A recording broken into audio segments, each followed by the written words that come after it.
Hey guys, it's Jessica and it is time for my May favorites and my flops. I'm going to do all of my flops at the end. I know I usually just kind of intersperse them throughout, but a lot of you guys are like, I don't remember what you loved and what you didn't. I'm like, that's a valid point. So I'm going to put all the flops at the end. So if you don't care about what I liked and you only want to see what I didn't like, fast forward.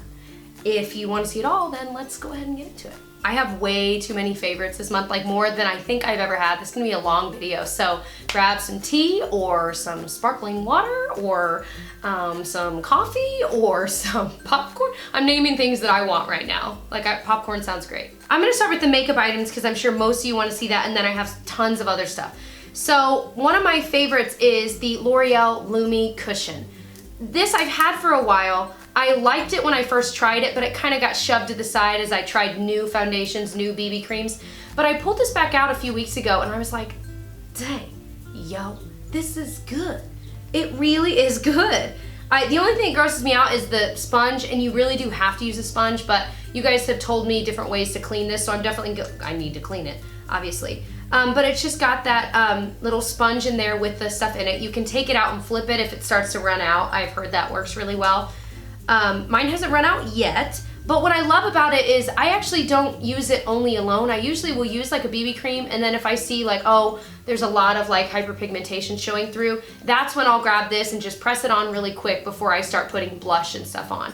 And it's got great coverage for such a thin formula. And I think that's what I appreciate about this the most, is just that it's really thin, it's got pretty darn good coverage for how thin it is, and it is really easy to apply with the little sponge. So it's just so quick, you don't need a separate brush or, you know, sponge, it's all in one. This would probably be a great thing to travel with as well. Next thing is, oh my gosh, this lip product is amazing. This is the Burt's Bees lipstick in 501 Blush Basin. I recently hauled this. This is just the most moisturizing, beautiful color in a lipstick. It's just so simple. I have worn it like every day since I bought it. It's been in my purse, and then I have to pull it out because I want to put it on even when I'm at home. It's just so moisturizing and comfortable and beautiful. And I just can't, I even think the packaging is cute. I see it and I think, oh, like my heart kind of like skips a beat for a second. I love it. Next favorite is another lip product. This is the Hanalei Lip Treatment, and this came in a recent subscription box. It might have been Ipsy, I'm not sure. This stuff is amazing. I looked it up online and it's like $15, and you can like only buy it on one website, like on their website. And I'm like, dang it. But I think I'm gonna bite the bullet and buy it because this stuff, it smells amazing. It's a really thick lip treatment that's like petroleum jelly. I don't wanna even waste it.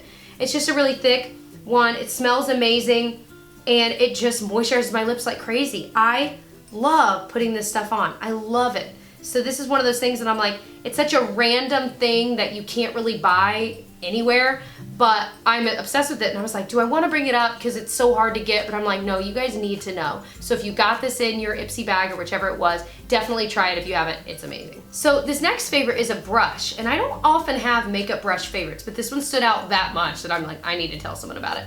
This is from Karity, and I did a sponsored video with them gosh, a couple months ago of like MAC dupes, and if you haven't seen it, I'll link it below because they really do have a lot of MAC dupes. It's kind of insane.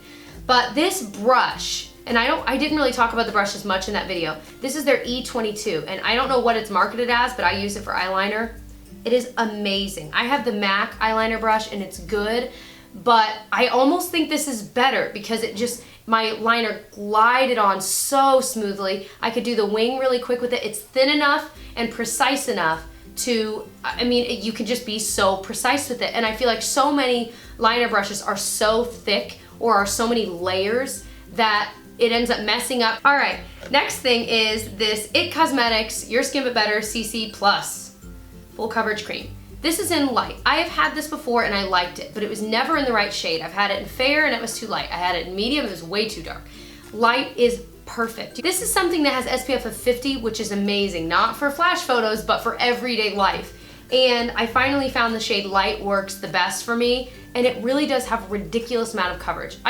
This is called a CC cream. Honestly, it really is like a foundation. It's certainly not a BB cream. It's got some skin benefits, but as I've looked it up, if I remember right, it really wasn't touted online as that great for your skin. I don't think it's necessarily bad, but it's not like amazing for your skin.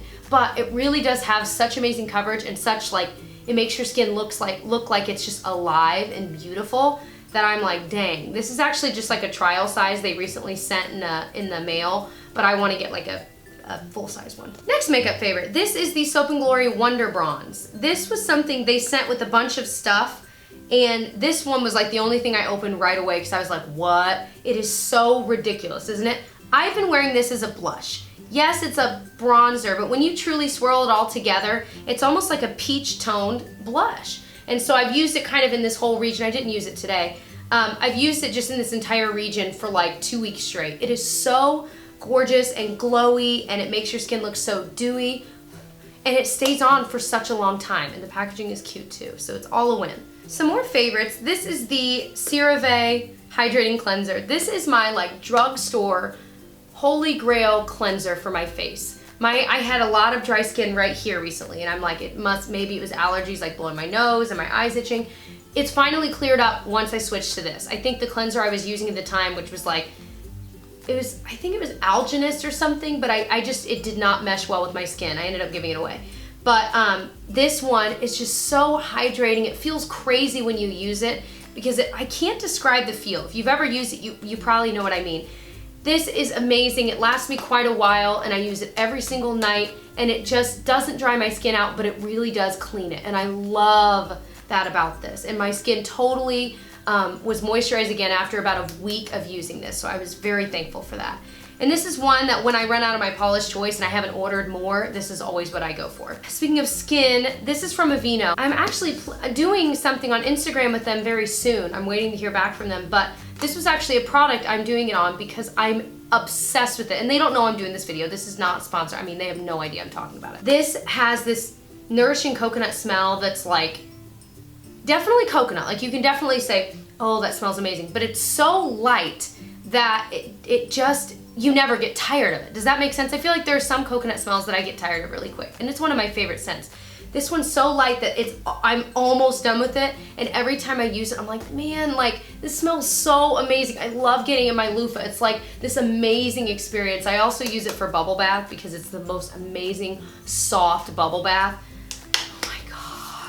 You have to go try it. It's almost gone, and I'm like, this is like the first body wash in years that I will be repurchasing. I think there used to be a Dove one I loved, and that one I repurchased a couple times, but it's been years, and I'm planning on repurchasing this. And usually body wash I get so tired of, or I feel like it's not good for my skin, so I switch to something else. When it's done, no. This one I'm buying again. Can't even wait to buy it again. It's so good. Speaking of smells, this one's like special. This is the Garnier Whole Blends Repairing Shampoo and Conditioner. It's their Honey Treasures with royal jelly, honey, and propolis extracts. This, oh my gosh, smells like honey and wonderment. This is a smell that reminds me of when we were in Paris because there was a honey type, there was like a honey soap that was in the bathroom of the place we were renting, and it smelled exactly like this. And so every time I smell something like this, I'm like, oh my gosh, I'm like instantly transported back to being in Paris that summer. And so this, when I smelled it, I was like, oh my gosh, bought it. It smells amazing. My hair smells amazing after using it. The only thing I would say is if you have really oily hair, you might want to stay away. This is really moisturizing. I think it kind of weighs my hair down a little bit.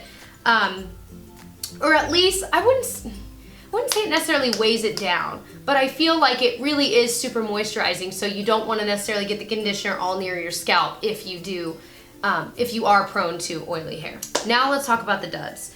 So this Sonia Kashuk one, there were a couple in my Sonia Kashuk haul, or like my Target haul, that I just did the other day that were kind of duds. And I'm only gonna mention one in this because this was like the biggest of the duds. If you're curious about the other ones, I'll link the Target haul below. But this is their Extreme Wear Eye Primer. And I just felt like it didn't really work well. It's, you know, it's an okay primer, but it's literally, I can't get into it with my nails. I just can't, like it's hard to reach. If you have really short nails, that's not a problem. And most of the time my nails aren't this long. But even still, I'm like, it's such a thin opening. I'm like, why wouldn't they just make it the length of the pot? Like it doesn't really make any sense to me. But I just didn't feel like it performed well either. It didn't really cancel out anything. So I was like, well, gosh, this could just be in a squeezy tube. I don't know. I just was not impressed with it at all. Next thing I had high hopes for, this is like new to me. This is the the Brow Gal by Tonya Crooks Clear Water Resistant Eyebrow Gel. And I got this in a recent either Boxycharm or Ipsy, and you guys said in the comments, you said beware, because it's really a weird formula. And I was like, okay. So I used it, and you guys were so right. Like, you brush it through and it's clear. It's meant to hold your brow hairs in place. There was literally crusty white stuff above my brows every time I used it. No matter if I cleaned it off, no matter if I avoided, it was just crusty and like you could see it. It looked like dry skin. It was so gross. It was so gross. And I felt like it did hold my brows in place, but with that added stuff, I'm like, no, there's better out there. So, and this one was still like $18. So it's like the same, or maybe even more. It's like the same price as the Anastasia one. So that one I'm tossing out. The last dud, these are from my Dollar Tree haul last week. These are the LA Colors 6 color eyeshadows. This one's in Almost Nude, and this one's in Hot, like hot. They just, and you even saw in that video when I swatched them, some of the shadows are beautiful. Like there's this gold one in here, it's gorgeous. But then there are some that are just like, and they didn't really blend. I mean, some of them show up great, some of them really don't. So I felt like because they're so hit or miss, I wouldn't recommend them. Now, does that mean every piece of LA Color eyeshadow is bad? No, because honestly, I've had some LA Color shadows, like single ones, that were amazing. So some of them really are good, but I feel like these are just so hit or miss that I couldn't recommend one palette over the other. So those were all of my favorites and flops for this month. I will link my last month, which was April, my favorites and flops from that month down below as well, if you are curious and you want to see what else I've been loving and maybe not loving so much. Other than that, I hope that you'll subscribe to catch more, and I'll see you guys in my next video. Bye!